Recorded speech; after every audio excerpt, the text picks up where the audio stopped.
101 சங்கீதம் தாவீதினுடைய சங்கீதம்.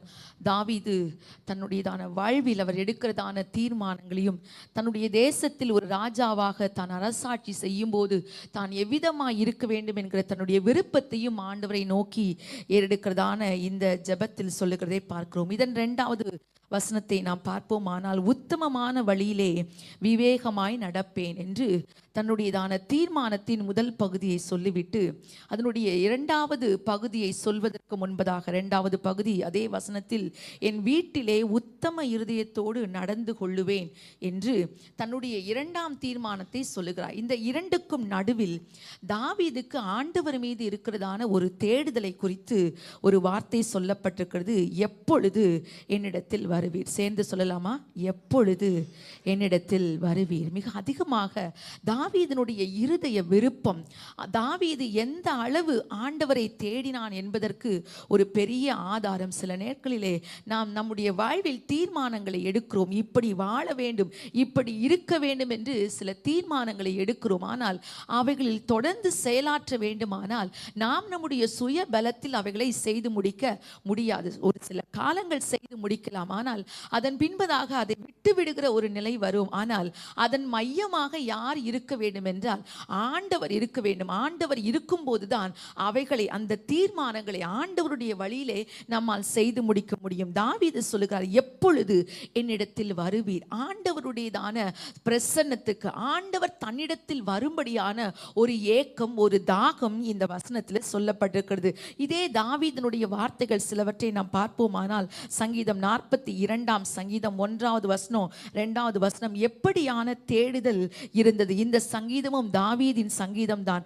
தாவீது சொல்லுகிறார், மானானது நீரோடைகளை வாஞ்சித்து கதறுவது போல தேவனே என் ஆத்துமா உம்மை வாஞ்சித்து கதறுகிறது. ஆண்டவரே, மான் எப்படி நீரோடைகளை வாஞ்சிக்குமோ, அதை தேடுமோ, அப்படி என்னுடைய ஆத்துமா உம்மை தேடுகிறது என்று ஆண்டவரை தேடி, சில நேரங்களிலே ஆண்டவரை ஜெபத்தில் தேடும் போது ஆண்டவர் தருகிற ஆசீர்வாதங்களை நோக்கி நம்முடைய கவனத்தை திருப்புகிறோம். ஆனால் தாவீது சொல்லுகிறார், ஆண்டவரே, மான் நீரோடையை தேடுவது போல நான் உம்மை தேடுகிறேன். 130வது சங்கீதம் 6வது வசனத்துக்கு உங்கள் கவனத்தை திருப்புவீர்கள். ஆனால் 130வது சங்கீதம் 6வது வசனத்தில் எப்பொழுது விடியும் என்று விடியற் காலத்துக்கு காத்திருக்கிற ஜாமக்காரரை பார்க்கிலும் அதிகமாய் என் ஆத்துமா ஆண்டவருக்கு காத்திருக்கிறது. பாருங்கள், ஆண்டவருக்கு ஒரு விஷயத்தில் சொல்ல வேண்டாம், மான் நீரோடையை தேடுவது போல, ஒரு ஜாமக்காரன் விடியலை தேடுவது போல ஆண்டவரை என்னுடைய ஆத்துமா உம்மை தேடிக்கொண்டிருக்கிறது. நல்ல நிலைகளில்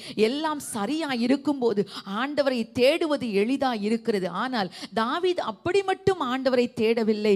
நாம் தாவீதினுடைய சங்கீதங்களில் 63ஆம் சங்கீதம் முதல் வசனத்தை பார்க்க வேண்டுமானால் 63ஆம் சங்கீதம் அதனுடைய முன்னுரையிலே பாருங்கள், தாவீது யூதாவின் வனாந்தரங்களில் இருக்கையில் அவன் பாடுகிறதான சங்கீதம். ஒருவேளை அவன் துரத்தப்பட்ட நிலையில் வனாந்தரத்தில் என்ன செய்து கொண்டிருக்க முடியும்? ஒருவேளை ஆடுகளை மேய்த்து கொண்டிருந்திருக்கும் போது, அல்லது சில நேரங்களில் சவுலினால் துரத்திவிடப்படுகையில் அநேக நாள் வனாந்தரங்களில் தான் அலைந்திருக்கிறான். அப்படி இருக்கும் போது தாவீது சொல்லுகிற வார்த்தை முதல் வசனம், தேவனே நீர் என்னுடைய தேவன், அதிகாலமே உம்மை தேடுகிறேன், வறண்டதும் விடாய்த்ததும் தண்ணீரற்றதுமான நிலத்திலே என் ஆத்துமா உம்மேல் தாகமா இருக்கிறது, என் மாம்சமானது உம்மை வாஞ்சிக்கிறது. என்னுடைய சூழ்நிலை வறண்ட நிலை, அது விடாய்த்து போன நிலை. ஆனால் நான் வனாந்திரத்தில் இருக்கலாம், ஆனால் ஆண்டவரே நான் உம்மை தேடுகிறேன், நான் உம்முடைய வாசஸ்தலமாகிய எருசலேமை, தேவ ஆலயத்தை தேடுகிறேன் என்று தாவீது தன்னுடையதான இருண்ட நாட்களில், வறண்ட நாட்களில், நான் வனாந்திரத்தில் இருந்தாலும் என் ஆண்டவரே நான் உம்மை தேடுகிறேன். நாம் எப்படிப்பட்ட சூழ்நிலைகளை கடந்து செல்கிறோம் என்பது முக்கியமல்ல. சூழ்நிலை எதுவாய் இருந்தாலும் நம்முடைய நோக்கம், ஆண்டவரே நான் உம்மை வாஞ்சிக்கிறேன் என்பதாக இருக்க வேண்டும். எப்படியெல்லாம் ஆண்டவரை தேட வேண்டும்? நாம் ஜெபத்தில் ஆண்டவரை தேடுகிறோம், வேத வசனங்களை வாசிக்கும் போது ஆண்டவரை தேடுகிறோம், அவரை துதிக்கும் போது அவர் நம்முடைய மத்தியில இறங்கி வருகிறார். அதனால தான் ஆண்டவருக்கு ஒரு நல்ல பெயர், இஸ்ரவேலின் துதிகளுக்குள் என்ன செய்கிறவர்? அவர் வாசம் பண்ணுகிற தேவன். நாம் துதிக்கும் போது, தேவ பிள்ளைகள் ஐக்கியப்படும் போது ஆண்டவர்கள் நடுவில் வருகிறார். 2-3 பேர் என் நாமத்தினாலே எங்கே கூடியிருக்கிறீர்களோ அங்கே அவர்கள் மத்தியில் நான் என்ன செய்வேன்? இருப்பேன் என்று என்று சொல்லுகிற தேவன். அவர் தங்குகிறதான வாசஸ்தலமாகிய அவருடைய ஆலயத்தில் ஆண்டவர் இருக்கிறார். 82ஆம் சங்கீதத்தை நான் திருப்பிக் கொள்வோம். ஆனால் அந்த 84ஆம் சங்கீதம் 2வது வசனத்துல பாருங்கள், என் ஆத்துமா கர்த்தருடைய ஆலய பிரகாரங்கள் மேல் வாஞ்சையும் தவனவுமாய் இருக்கிறது, என் இருதயமும் என் மாம்சமும் ஜீவனுள்ள தேவனை நோக்கி கம்பீர சத்தம். ஏன் கூடி வருகிறோம்? ஏன் ஆலயத்துக்கு வருகிறோம்? ஏன் கர்த்தரை ஆராதிக்கிறோம்? ஒரே ஒரு நோக்கம் இருக்கணும். ஆண்டவரே, நான் உம்மை பார்க்க வேண்டும், உம்மை வாஞ்சிக்க வேண்டும். இன்றைக்கு ஆண்டவருடைய கரங்களை பார்க்கிற நாம் அவருடைய முகத்தை தேட மறந்து விடுகிறோம். மறுபடியும் சொல்லுகிறோம், நான் ஆண்டவரை தேடுவதனால் எனக்கு என்ன கிடைக்கும், எனக்கு என்ன ஆசீர்வாதங்கள் என்று அவருடைய கரங்களை நாம் எதிர்பார்த்து கொண்டிருக்கிறோம். ஆனால் அதை விட கொஞ்சம் ரொம்ப அதிகமாக எது முக்கியம்னா ஆண்டுடைய முகத்தை தேடுவது. ஆண்டவரே, எனக்கு இருக்கிற எல்லாவற்றையும் விட எனக்கு நீர் தேவை. பைபிளில் ரொம்ப முக்கியமான ஒரு எக்ஸாம்பிள் இதுக்கு சொல்லப்பட்டிருக்கிறது. யாத்திராகமம் 33வது அதிகாரத்தில் ஆண்டவர் மோசையோடு பேசுகிற வார்த்தைகளை சொல்லப்பட்டிருக்கிறது. மோசையோடு ஆண்டவர் சொல்லும் போது 17வது வசனத்தை பாருங்கள். 33:17 ஆண்டவர் சொல்லுகிறார், கர்த்தர் மோசேயை நோக்கி, நீ சொன்ன இந்த வார்த்தைகளின்படியே செய்வேன், என் கண்களில் உனக்கு கிருபை கிடைத்தது, உன்னை பெயர் சொல்லி அழைத்து அறிந்திருக்கிறேன். எவ்வளவு அருமையான வார்த்தை பாருங்கள். நாம் இந்த வார்த்தை ஒருவேளை ஆண்டவர் சொல்ல கேட்டிருந்தால் இதுல ரொம்ப திருப்தி பட்டிருப்போம். பரவாயில்ல, ஆண்டுடைய கண்கள் எனக்கு என்ன கிடைச்சிருச்சு, கிருபை கிடைத்து விட்டது, இது போதும் எனக்கு என்று நாம் திருப்தி அடைந்திருப்போம். ஆனா அடுத்த வசனம் சொல்லுகிறது, அப்பொழுது அவன் சொல்லுகிறான், உம்முடைய மகிமையை எனக்கு காண்பித்தல்லும். ஆண்டவரே, நீர் எனக்கு உம்முடைய கண்கள் எனக்கு கிருபை கிடைச்சா அது மட்டும் போதாது ஆண்டவரே, எனக்கு உம்முடைய மகிமை தேவை. இன்றைக்கு நம்முடைய ஜெபங்கள் எப்படி இருக்கிறது? இன்றைக்கு ஆண்டவரோடு ஜெபித்தோமா என்றால் எதை முன்னிறுத்துகிறோம்? நம்முடைய தேவைகள், நம்முடைய பிரச்சனைகள், இது நம்முடைய ஜெபத்தை நிறைய நேரத்தை ஆக்கிரமித்திருக்கிறதா?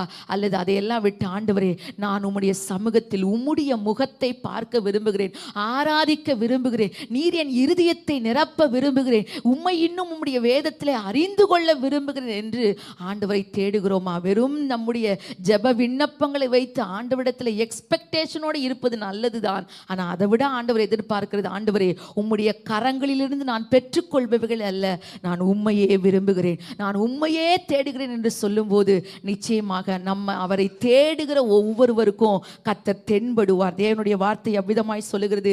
எரேமியா 29வது அதிகாரத்தில் 13வது வசனம் சொல்லுகிறது, உங்கள் முழு இருதயத்தோடும் என்னை தேடினீர்களானால் என்னை தேடுகையில் என்னை சேவைகள் கண்டுபிடிப்பீர்கள் என்று ஆண்டவர் சொல்ல. நம்ம முழு இருதயத்தோடு ஆண்டவரை ஜெபத்தை கொஞ்சம் மாற்றி பாருங்க. ஆண்டவரே, என் ஜெபத்தில் பெரும்பகுதி உம்மிடத்தில் கேட்டுக்கொண்டே இருப்பது அல்ல, நான் உம்மை தேட தேட, உம்மை வாஞ்சிக்க வாஞ்சிக்க, நான் சொல்லாமலே என்னுடைய நினைவுகளை தூரத்திலிருந்து அறிந்து என் தேவைகளை நீ சந்தித்து விடுவீர். ஆண்டவரே, உம்முடைய சாயலால் நான் திருப்தியாக கர்த்தர் நம்மை நிரப்புவாராக.